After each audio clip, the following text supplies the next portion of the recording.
왜 피해자들에게 지급될 돈까지 손을 대서 지금까지 그분들이 한을 안고 살아가게 만해서 가장 큰 피해자는 103만 징용 피해자분들이십니다. 우리는 이 징용 피해자분들의 목소리가 이 모든 협상 과정에서 깡그리 무시되어 버렸던 것에 주목해야 합니다. 그리고 바로 그 지점에서부터 한일 청구권의 관계는 향후에도 수십 년 동안 답이 나오지 않는 잘못된 길로 들어서게 되었음을 인지하고 있어야 한다고 봅니다. 안녕하십니까. 토론 배틀TV의 자유영혼 논객 오랜만에 인사드립니다. 강제징용 피해자들의 개인 배상 청구권이 한국의 법정에서 서울중앙지법 김양호 판사에 의해 뒤집혔습니다. 사실 저는 이게 예견된 일이었다고 생각합니다. 박정희 정부의 한일 청구권 조약이 애초에 졸속으로 이루어졌고 많은 법리적인 허점을 남기고 있었으며 심지어는 협약에서 약속했던 것들이 제대로 이루어지지도 않았던 터라 이 총체적인 난국은 앞으로도 수십 년간 골칫거리가 될 수밖에 없다고 저는 생각합니다. 대체 무엇이 잘못되었기에 이 총체적 난국이 펼쳐지게 되었는가? 이 문제를 이해하려면 일단 일본이 무조건 나쁜 놈, 한국이 무조건 좋은 놈이라는 단순한 도식에서 벗어나야 한다고 생각합니다. 엄밀히 이 건의 주인공은 둘이 아니라 셋입니다. 첫째로 대한민국의 박정희 정부, 둘째로 일본의 자민당 정부, 그리고 셋째로 가장 중요한 대한민국의 징용 피해자분들, 이 세 가지 주체를 기본 틀로 해서 사안을 바라봐야 정확하게 바라볼 수 있다고 저는 생각합니다. 65년의 청구권 협정을 나쁘게 표현하자면 저는 이렇게까지 평합니다. 박정희 정부와 자민당 정부가 징용 피해자분들을 소재로 하여 자신들만을 위한 협상을 하려다가 정작 징용 피해자분들의 입장은 소외되어 버리고 부당하게 피해 청구의 정당성이 훼손되어 버린 사건.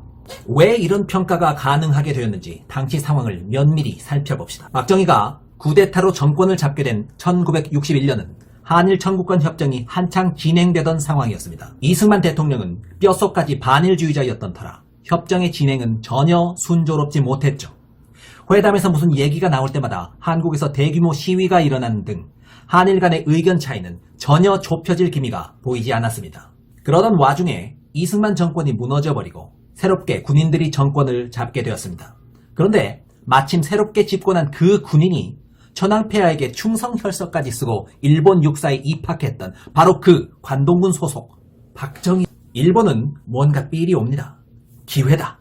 잘만 하면 새 정부에서 한일 협상을 유리하게 종결지어 볼 수도 있겠다. 사실 한일 청구권 협정에서 일본이 바라는 것은 단 하나입니다. 이미 자본주의 선진국의 대열에 끼어있던 일본에서는 청구권 금액이 얼마나 많냐, 적냐 따위가 아주 큰 변수는 아니었다고 저는 생각합니다. 그들이 관심 가졌던 것은 오직 신흥국의 시장, 즉 신흥국 남한의 시장을 자본 잠식하는 것이었습니다. 그런데 이승만이 떡하니 버티고 있는 한 한국 시장 진출은 거의 불가능하겠다 싶어서 지치고 포기하려던 순간 마침 친일 전력이 있는 자가 한국의 정권을 잡는다? 이 속에 밝은 일본은 기본 기조를 이렇게 잡습니다. 박정희를 사로잡는다. 박정희라면 좀 많이 내줘도 된다. 그만큼 우리에게 많이 다시 되돌려줄 인간이기 때문이다. 일단 우리 일본이 지출하는 금액이 크다 할지라도 그 대가로 우리는 한국 시장에 진입할 수 있는 기회를 얻게 되며 그 이후는 박정희의 호의적인 대일 협력 기조와 함께 순조롭게 한국 시장을 지배해 나갈 수 있을 것이다. 실제로 이러한 기조는 행동으로 이어지는데 1961년 박정희가 쿠데타에 성공한 바로 그 직후부터 일본발 정치자금이 박정희의 공화당 측으로 물밀듯이 밀려 들어오는 것입니다. 다음은 미국 CIA가 1966년 3월 18일자 작성했던 첩보 문건입니다. 일본 기업들이 1961년에서 1965년 사이 당시 민주공화당 총 예산의 3분의 2를 제공했고 6개 기업이 100만 달러에서 2천만 달러, 총 6,600만 달러를 공화당에 지원했다. 1961년이면 박정희 정권이 아직 출범하기도 전입니다. 이런 것들을 보면 일본 측은 박정희가 쿠데타에 성공했다는 정보를 접하자마자 바로 대응했던 것으로 보입니다. 그리고 공교롭게도 위와 같은 비공식적인 정치자금 수수는 1965년까지 이어지죠. 마침 1965년이 무슨 해인가요? 예, 한일 청구권 협정이 마무리된 바로 그 해입니다. 이승만 정권에서 6차례나 실시하고도 전혀 합의를 보지 못했던 바로 그 협의가 단 한 번의 협상으로 쿨하게 불가역적으로 다른 말 하지 못하게 마무리돼버린 바로 그 해입니다. 이게 과연 우연일까? 전 아니라고 생각합니다. 일본 측은 한국에 강한 배팅을 했고 그 배팅에 박정희가 호응함으로써 이 모든 그림이 그려졌다. 그리고 그 모든 그림의 최종적인 목표점이 바로 한일 청구권 협정의 불가역적인 마무리다. 자, 위의 틀에서 볼 때 협상의 양측은, 즉 한국과 일본은 얻어간 것이 확실했습니다. 먼저 일본이 얻어간 소득입니다. 첫 번째로 그동안 구질구질하게 골머리를 앓았던 그 징용 피해자들의 청구권이니 뭐니 하는 문제를 영원히 일거에 해소해버렸다. 두 번째로 연약한 한국 시장에 대한 자본 잠식이 합법적으로 가능한 길을 터주게 되었다. 향후 수십 년간의 경제 종속으로 이득을 빨아먹을 수 있는 물꼬가 트이게 되었다. 그리고 박정희 정부가 얻었던 소득입니다. 첫 번째로 정치가 처음인 새내기 정권 입장에서 어마어마한 양의 정치 자금을 한 번에 땡길 수 있게 되었다. 두 번째, 이승만 정권이 6차례나 합의를 못 보던 한일 청구권 협정을 성공리에 마무리함으로써 외교적 위상을 과시할 수 있게 되었다. 세 번째, 금전적 배상을 바라던 이 땅의 103만 명의 징용 피해자들에게 드디어 피해 청구 금액을 받아낼 수 있게 되었다. 네 번째, 앞으로의 경제 발전을 위한 시드머니를 실제로 확보할 수 있게 되었다. 자, 이렇듯이 대략 박정희 정부와 자민당 정부는 양측 모두 이득을 보았던 게 명백했습니다. 그렇다면 세 번째 주인공인 징용 피해자, 그 본인들의 입장은 어떠했을까요? 그분들은 청구권 문제가 해결되기를 그 누구보다도 바라고 있었을 것입니다. 한일 양국이 합의했던 대로만 되었다면, 즉 청구권 금액 3억 달러가 원래의 목표대로 피해자들에게 제대로 전달만 되었다면 그들은 그 누구보다도 기뻐했을 것입니다. 그런데 문제는 청구권 명목으로 일본으로부터 받은 3억 달러가 징용 피해자분들에게 전달되지 않았다는 사실입니다. 오히려 이 모든 청구권에 대한 논의가 불가역적으로 최종 해결되어 버렸다는 선언 때문에 더 이상 이 문제에 대해서 불만을 표시할 수도 없게 되었습니다. 전혀 그들의 동의는 얻지도 않은 채 국가의 독단적인 결정에 따라 경제 발전과 국가 안보에 쓰겠다면서 받은 돈을 거의 다 사용해버렸습니다. 그 과정에서 피해자 국민들과 아무런 합의도 없었죠. 징용 피해자분들은 그저 한많은 젊은 날에 감옥과 같은 곳에서 청춘을 바쳤던 그 억울함에 대한 보상이 필요했던 것일 뿐입니다. 그런데 믿었던 정부가 징용 피해자 명목으로 받은 돈도 모두 경제발전한답시고 동의 없이 써버렸다? 그들의 심정은 어떠했겠습니까? 분명히 한국이 일본에게 3억 달러 규모의 무상 지급 금액을 요구할 때는 103만 명에 이른 징용 피해자의 규모를 그 근거로 삼았었습니다. 2005년 공개된 실제 한일협정 문서에는 한국 측이 무슨 주장을 어떻게 했었는지가 자세히 나와 있죠.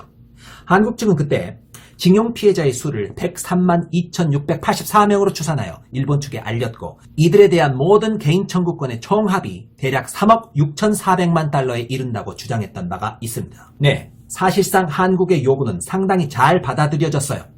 개인 청구권 총합으로 주장했던 3억 6,400만 달러, 실제 합의된 금액이 얼마였죠? 무상 지급 청구권 금액은 이와 크게 다르지 않은 3억 달러였습니다. 요구한 바와 거의 일치하는 수준까지 받아냈다는 얘기입니다. 잘했죠.